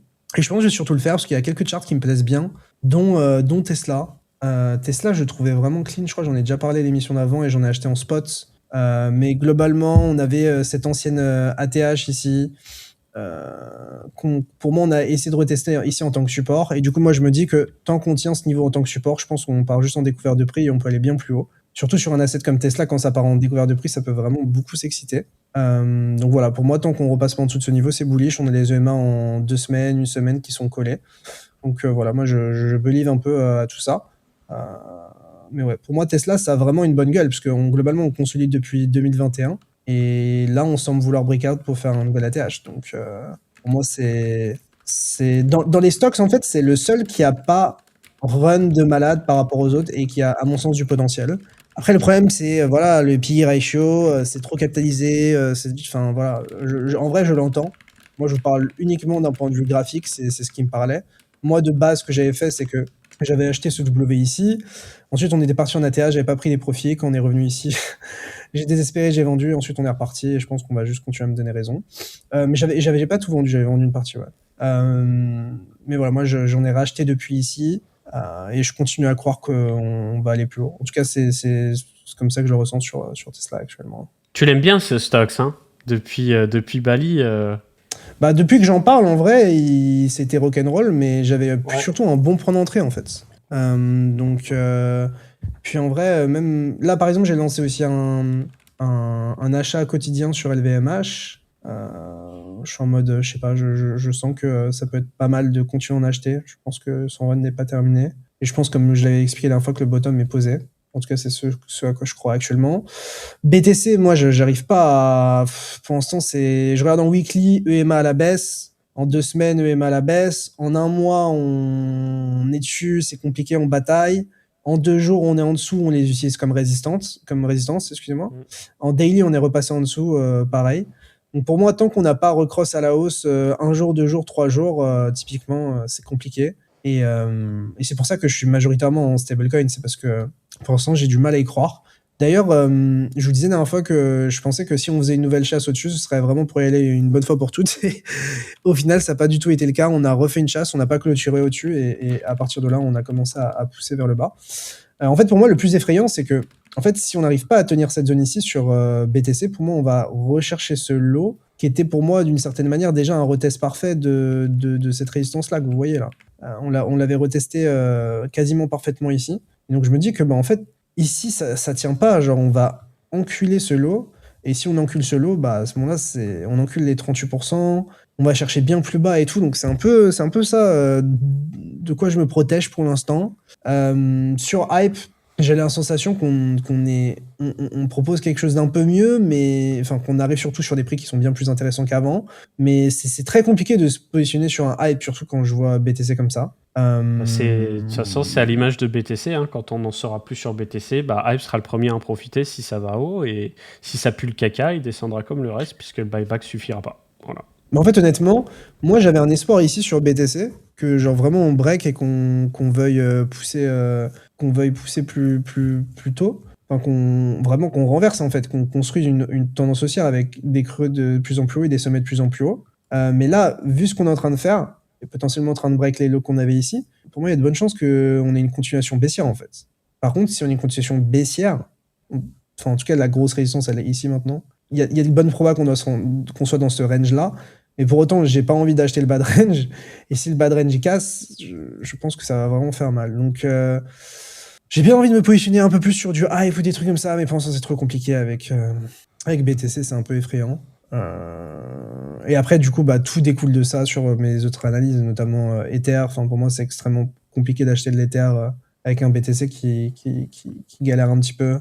Je regardais aussi les coins genre d'exchange, parce que je me dis que c'est peut-être ceux qui sont à même de bien rebondir.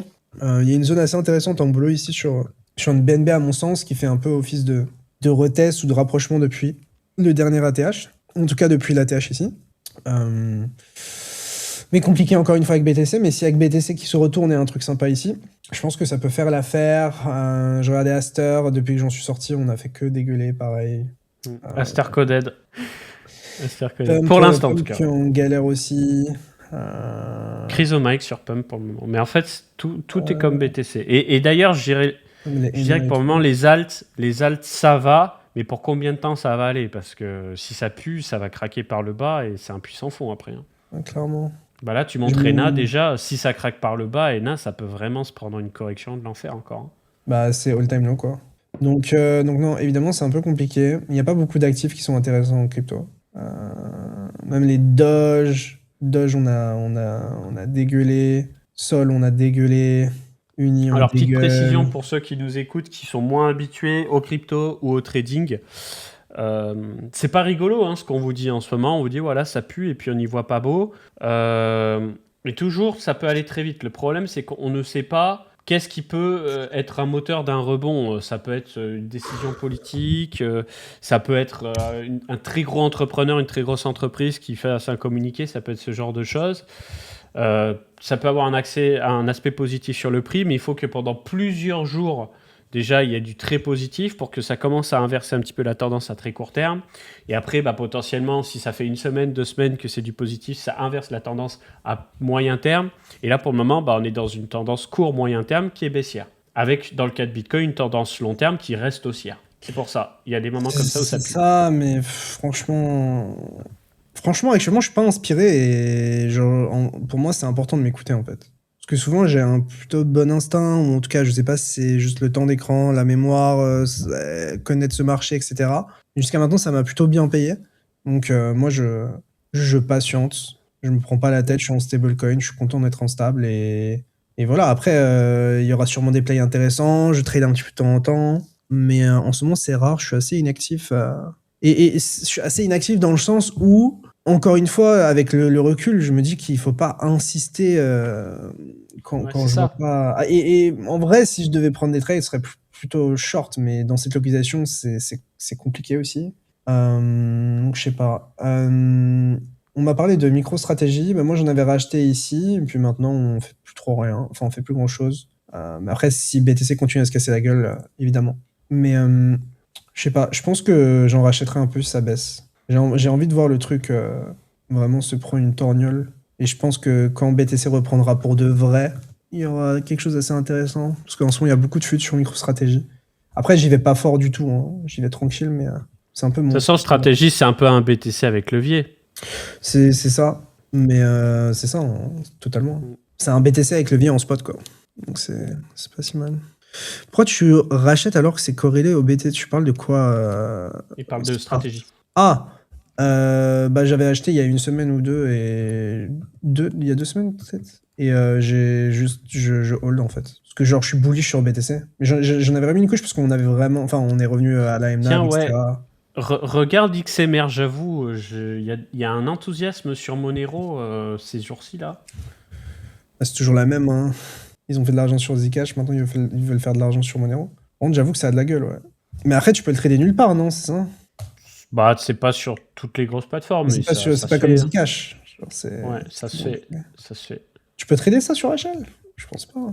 Non, pas sur HL. XMR. Ils vont le lister. C'est Félix, ils vont le lister.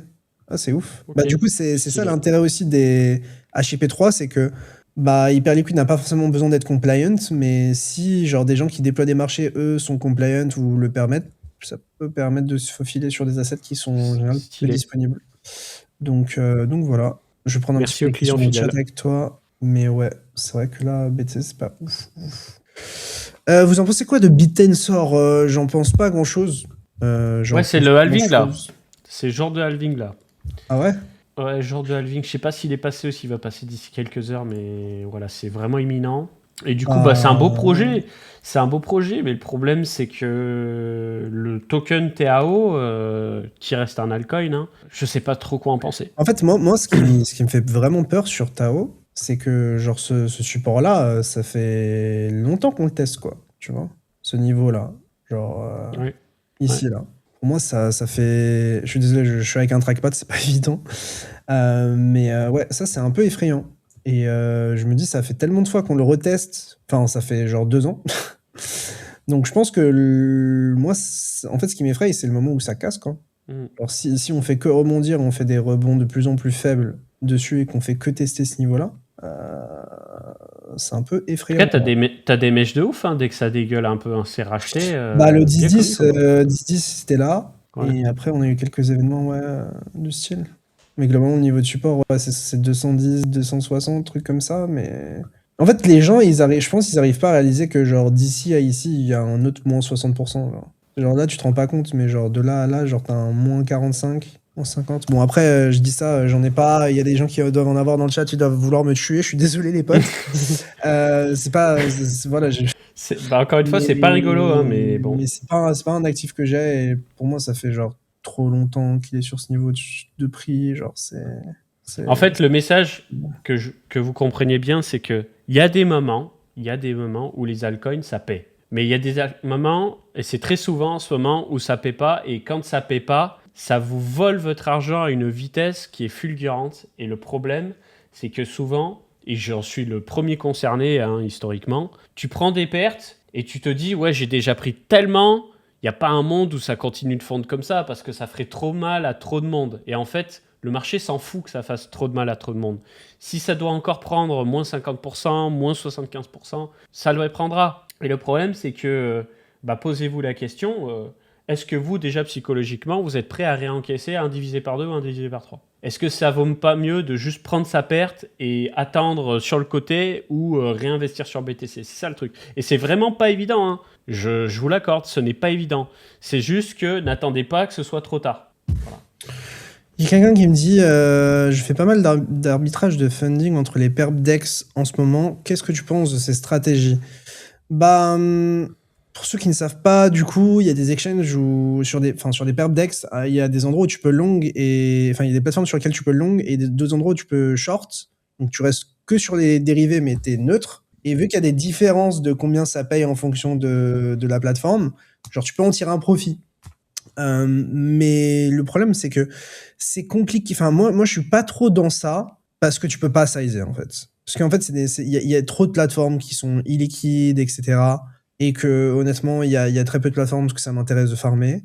Et c'est surtout que, en fait, pour ces arbitrages-là, en fait, souvent, on te montre la performance brute, c'est-à-dire sans les coûts d'exécution. Mais la performance nette, elle est très différente. En fait, l'intérêt, c'est si tu as un arbitrage qui est mettable en place dans la durée. C'est-à-dire que, genre, j'en sais rien, genre, parce qu'en fait, en gros, quand tu fais de l'arbitrage entre deux exchanges sur les funding, faut que ça reste toujours une différence dans le même sens. Parce qu'en fait, si ça s'inverse, tu peux perdre de l'argent, en fait.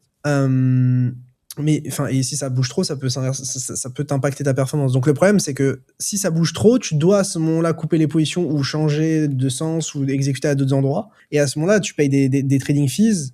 Alors après, s'il y a pas de trading fees et que tu as peu de size et tout, ça va.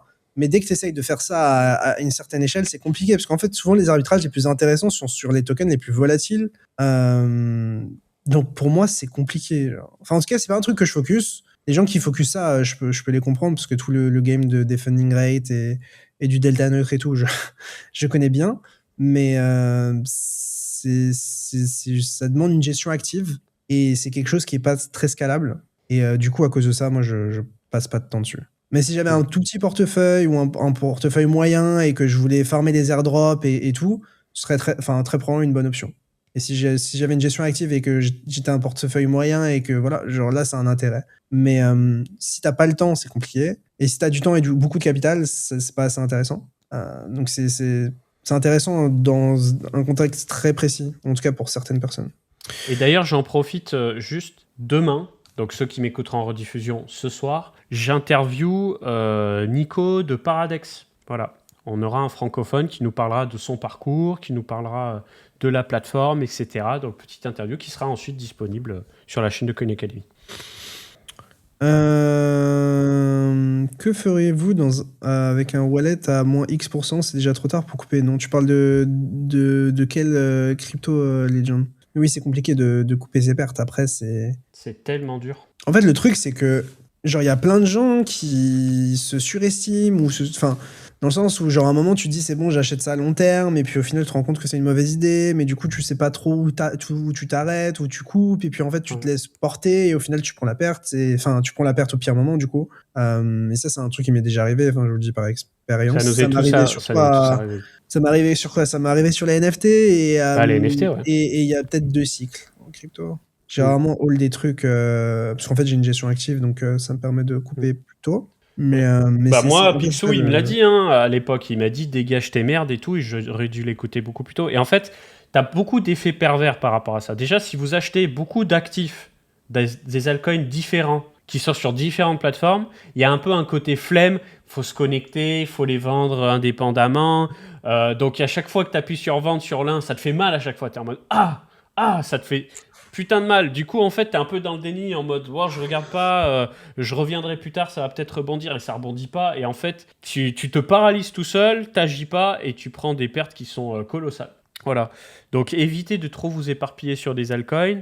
Et surtout, ne sous-estimez pas à quel point ça peut baisser. Ça peut baisser très vite, mais ça peut être aussi lent et douloureux. Ou à chaque fois, chaque semaine, vous regardez d'un coup d'œil et ça a encore baissé, et vous dites, bon, bah cette fois, c'est bon, ça va repartir, et ça repartira jamais, parce que c'est un altcoin et que très probablement, c'est de la grosse merde. Voilà, je vous le dis.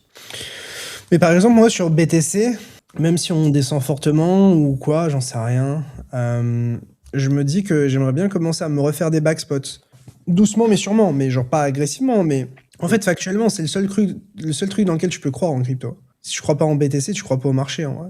Et Ouais, c'est s'il y a ça. bien un asset à bid, c'est celui-là. Donc, s'il y en a un qui m'intéressait particulièrement, enfin, et sur lequel j'aurais envie de DCA, c'est BTC. Après, je dis ça, c'est facile pour moi de dire ça en stablecoin et tout, mais pour les gens qui n'ont pas trop de gestion active et qui ont peut-être pas mal de stables, moi, je pense que Ah, ça, enfin, je pense que c'est pas bête de commencer à en acheter doucement, tranquille, un petit peu. Enfin, moi, c'est ce que j'ai envie de faire, hein.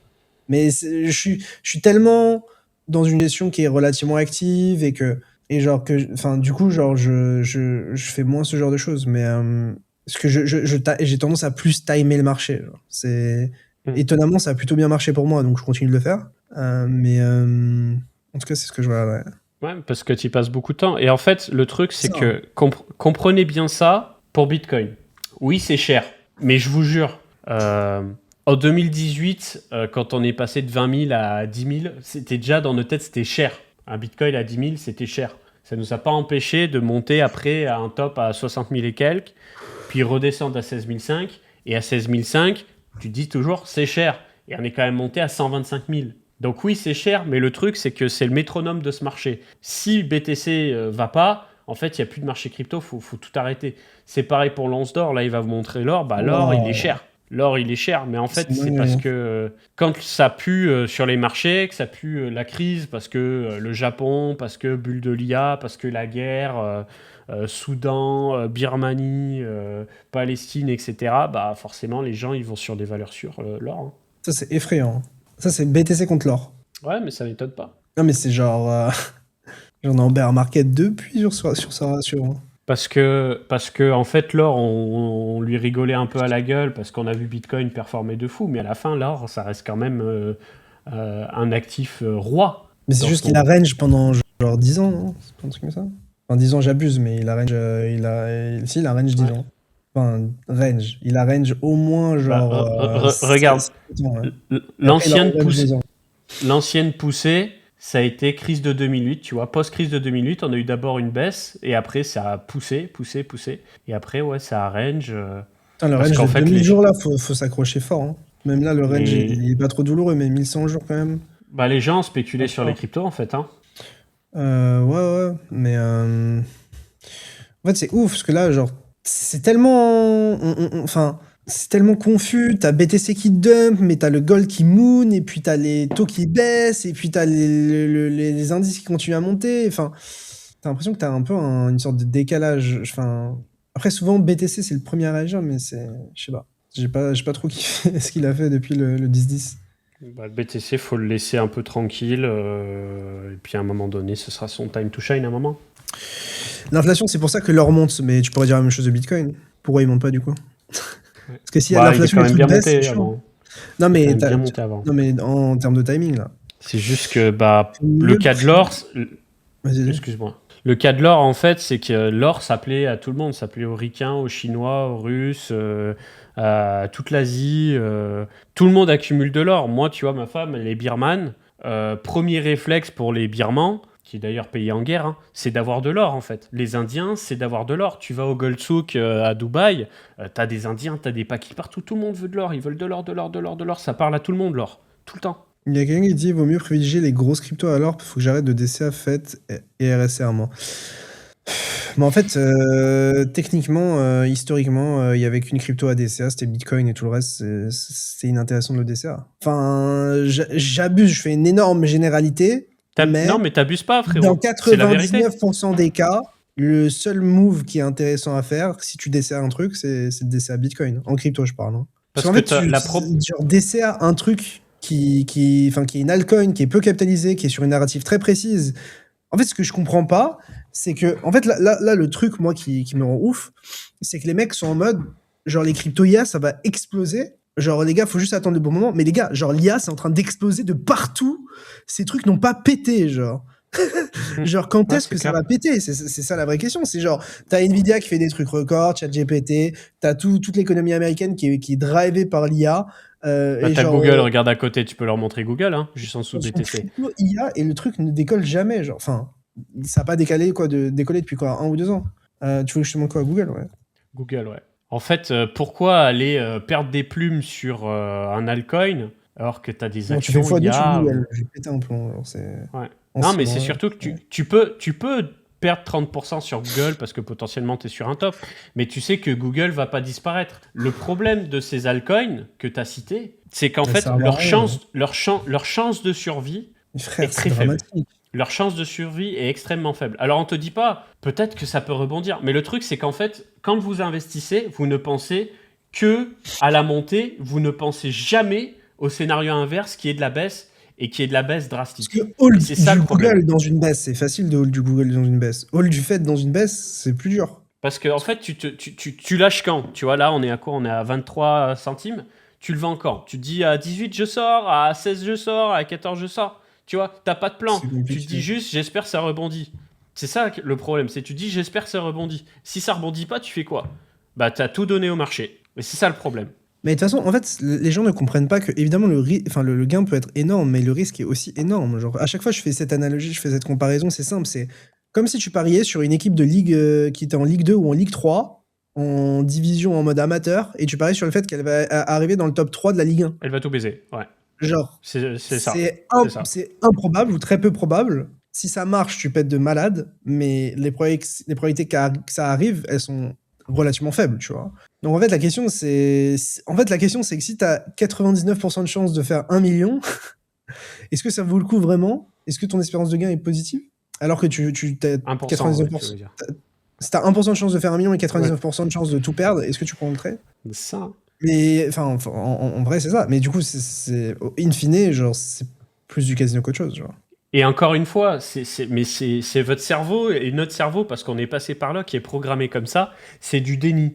C'est que vous regardez le passé, vous voyez là tu es sur FET, tu vois 2022 la gigamèche par le haut, tu vois 2024 la gigamèche par le haut, et tu dis c'est déjà arrivé 2 fois des poussées extraordinaires, et bah pourquoi ça arriverait pas une 3e fois? Donc, Mais en fait, là, t'es en train de te manger le cerveau tout seul. Et encore une fois, je te dis pas ça ne peut pas arriver. Je te dis juste que si ça arrive pas, ce qui est très probable, bah tu fais quoi? Tu vois? Tu Mais on fais vous dit quoi? ça pas en mode vendez, on vous dit ça en mode plus, prenez les bons réflexes. Parce que dans tous les cas, on n'est jamais là pour vous dire vendez, achetez, dans le sens où genre, vous êtes tous rentrés à des moments différents, sur des actifs qui sont différents. Genre, vous avez tous des profils différents. Tu peux pas, genre, tu peux donner des généralités qui est que, genre, à part DCA Bitcoin, il n'y a rien à DCA. Si ce n'est, genre, de faire des paris du style Ethereum ou encore Hype ou encore des trucs comme ça.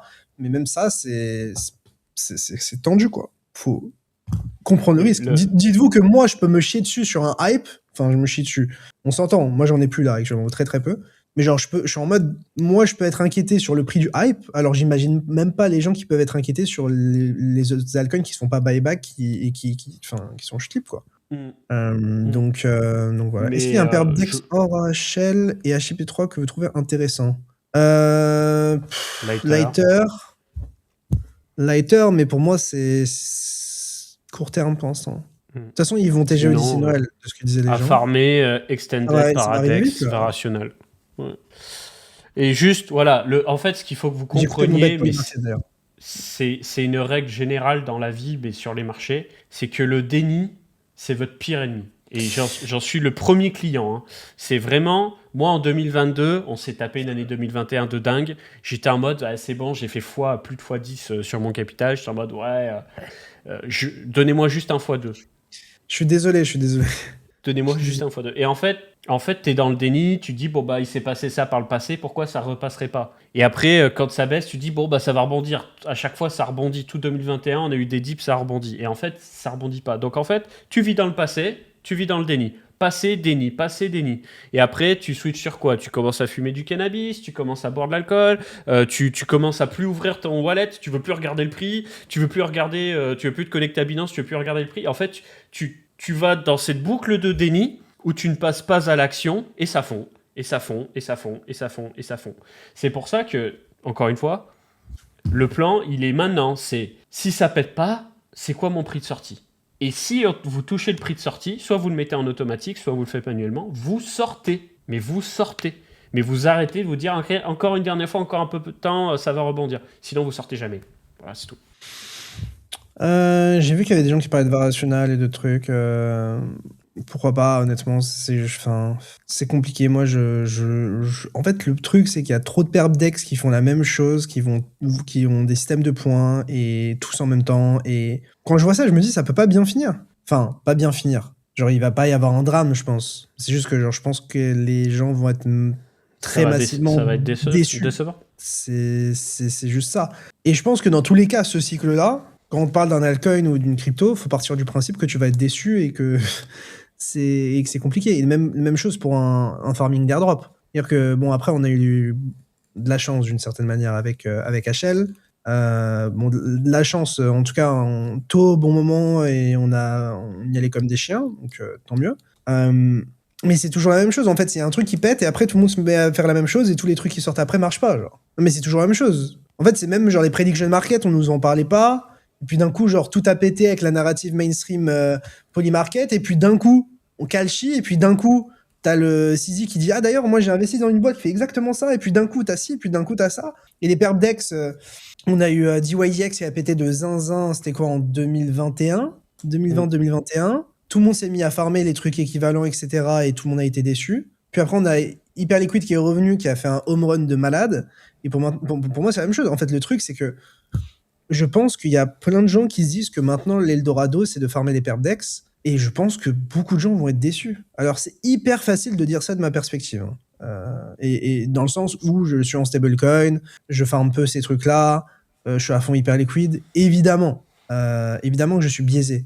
Mais Lighter, j'ai farmé de zinzin. Extended, j'ai farmé de zinzin. Maintenant, je farme plus. Hein, mais franchement, sincèrement, si moi, je voyais la valeur et que je me disais que j'allais me faire énormément d'argent sur ces airdrops, j'aurais fermé comme un chien et je vous en aurais parlé tous les jours. Mais actuellement, c'est pas ce que je ressens. Et moi, je vous dis ce que je ressens et ce que je fais. C'est ça le plus important. Et puis après, maintenant, pour ceux qui se font chier avec les cryptos, sur Hyperliquid, mais aussi à d'autres endroits, vous pouvez trader maintenant les stocks. Vous pouvez trader les indices, Bitpanda, vous pouvez sur Gemini aussi, il y a, sur Ondo, il y a, sur StockX, il y a, sur Hyperliquid, il y a. Enfin, maintenant, l'accès aux stocks devient de plus en plus facile, à la fois via les produits dérivés, à la fois sur des produits spot tokenisés. Donc, et d'ailleurs, je me suis surpris à installer Robinhood européen. Et tu sais que maintenant, tout dedans est tokenisé de base. C'est-à-dire que vous avez, genre là, toutes les actions que j'achète dans Robinhood, c'est des actions tokenisées. Et même, tu peux déposer des cryptos maintenant sur Robinhood et tout. Donc, mais si elles sont tokenisées, ça veut dire que tu peux les sortir sur une blockchain et les avoir sur un wallet? C'est quoi les actions, je pense pas. Les cryptos, je pense. Les actions, je suis pas sûr. Hein. En fait, ils abstraient juste leur truc avec leur système de L1 et tout. Mais genre là, je sais pas si on voit. Mais genre là, c'est écrit tokenisé. Bon, après, mon écran, il est pas inversé. On voit pas. Mais ok. Voilà, c'est écrit tokenisé à côté du symbole. Et voilà. Donc voilà. C'est à peu près mais tout. en tout cas, je pense qu'on va couper l'émission sur ça. Juste, moi, je vous dis plein de trucs. qui j'espère, vous feront des déclics sur la partie déni. Juste voilà, vous êtes sur un marché, il y a des moments qui sont cool, il y a des moments qui sont moins cool. On est dans une période qui est moins cool. Et puis ça passera peut-être dans une semaine, peut-être dans un mois, même dans plusieurs mois. Nous, on est là toutes les semaines. Mais quand il n'y a pas, il n'y a pas. N'insistez pas. Voilà, il y a des moments qui sont propices à l'investissement massif ou ce genre de choses. Si vous avez une conviction, par contre, vous dites, ouais, tout le monde a un discours bearish, moi c'est 7, j'ai fait mes devoirs, j'y crois à fond et tout. Voilà. C'est juste que nous, notre expérience côté altcoin. Je crois que c'est le cas hein, pour les gens qui me posent des questions sur Robinhood. Enfin, moi, de ce que j'ai vu, on pouvait déposer des cryptos et tout. Je l'ai pas fait. Je suis passé par le chemin de TradFi, mais je crois que c'est possible. Bon, après, dans tous les cas, c'est imposé et tout, les gars. Hein. C'est pas. Un Robinhood, vous doutez que c'est très, très régulé et tout. Mais voilà. En tout cas, j'ai voulu tester ça parce que là, je suis en train de tester un peu plein de plateformes pour acheter des actions et des indices. J'utilise déjà beaucoup de trucs. Mais faut jamais mettre tous les œufs dans le même panier. Donc, j'essaye de tester plein de trucs pour voir. Donc voilà. Bah écoutez, je pense qu'on rentre dans le format. Yes. Je pense que ça aura fait une bonne émission. J'aimerais bien live cette semaine, ou faire un live aussi en dehors des masterclass. Je pense que ça peut être bien. Parce que j'ai plus l'occasion d'en faire, donc ça manque un peu. Et puis voilà. Mais voilà, je pense qu'on a tout dit dans la masterclass. Moi, en tout cas, je suis en stablecoin, je me prends pas la tête, j'y vais doucement. Il y a des périodes qui sont plus calmes que d'autres. C'est pas le moment de se brûler les ailes, c'est pas le moment de brûler toutes ses munitions, garder ça fort. Moi, mon objectif, c'est de racheter des actifs spots. C'est pas forcément d'aller sur les dérivés. C'est d'acheter les bons trucs au bon moment en spot et de hold. Et c'est ce qui m'a payé beaucoup sur ce cycle. En plus de plein d'autres choses, évidemment. Mais en vrai, j'ai fait beaucoup de gros gains en spot cette année. Donc voilà. Bon, bah voilà, c'est je vais chercher l'occasion. ma livraison. Passez une bonne journée, une bonne soirée. Merci pour tout. Vous avez tous les liens utiles en description. Ciao tout le monde.